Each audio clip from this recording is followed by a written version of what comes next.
Hello mga katumbok! Welcome back po sa Katumbok Tips and Tricks. Ngayon naman mga katumbok, hindi muna tayo mamimigay ng takaw. Content naman tayo mga katumbok. Tsaka na ulit yung pamigay takaw natin. Ngayon, i-share ko lang sa inyo yung technique, yung tinitira lagi ni Champ Efren, yung 4 na banda. Ito yung where na tira, no? Alam ko lahat naman kayo, napanood nyo na to. Imbis na papasukin ni Champ doon ng normal na tira, gagawin ni Champ, gagamitan niya ng 1, 2, 3, 4, tsaka papasok doon. 4 na banda, ano? At laging nagagawa na Champ to. Laging one take, laging pasok. So, paano nga ba yung technique? Eto, tuturo ko sa inyo. Hindi siya 100% mga katumbok, pero may hawig lagi yan pag ginawa mo at alam mo to. So, tandaan mo lang yung 2 butones. Eto, yung butones na yan, tsaka butones na to. Okay? Lagay mo yung tako mo dyan para may palatandaan ka. Yan, tapat mo lang. Okay? Ngayon, pag yung object ball natapat dyan, mas madali. Yan, natapat mismo doon sa palatandaan mo. Okay?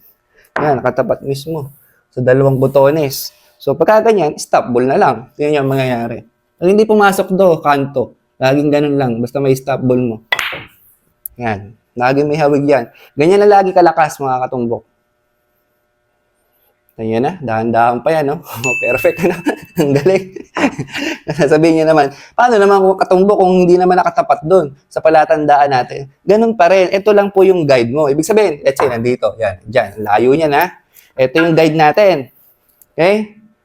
Ililipat mo lang siya sa tapat ng G's. Hindi mo siya basta ililipat na ganon kasi gumalaw na yung dito mo. Parallel shifting ang tawag. Yan. Tapat mo dyan sa 2 butones. Palatandaan natin. Yan lagi yung guide mo. Itatapat mo dyan sa G's na hindi gagalaw to. Diretso pa rin siya. Straight line pa rin yan. Yun. Ganun ang paglipat. Okay? Gagamitin mo pa rin imagination mo dyan. Ito kasi yung palatandaan ko eh. Ito yung line of aiming ko. Ililipat ko lang sa tapat ng G's. Yun. Okay? So, ibig sabihin, eto siya. Yan. Let. Tapat ko doon. Itong butones. Parallel shifting. Yun. Dito.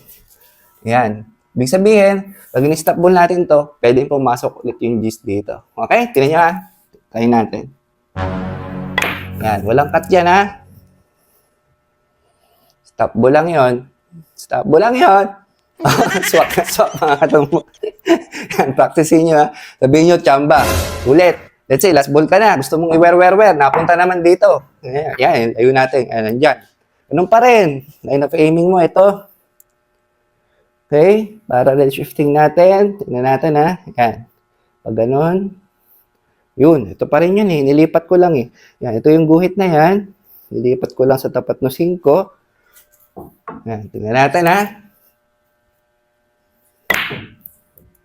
Kung papasok yan. Yan na. Yan na.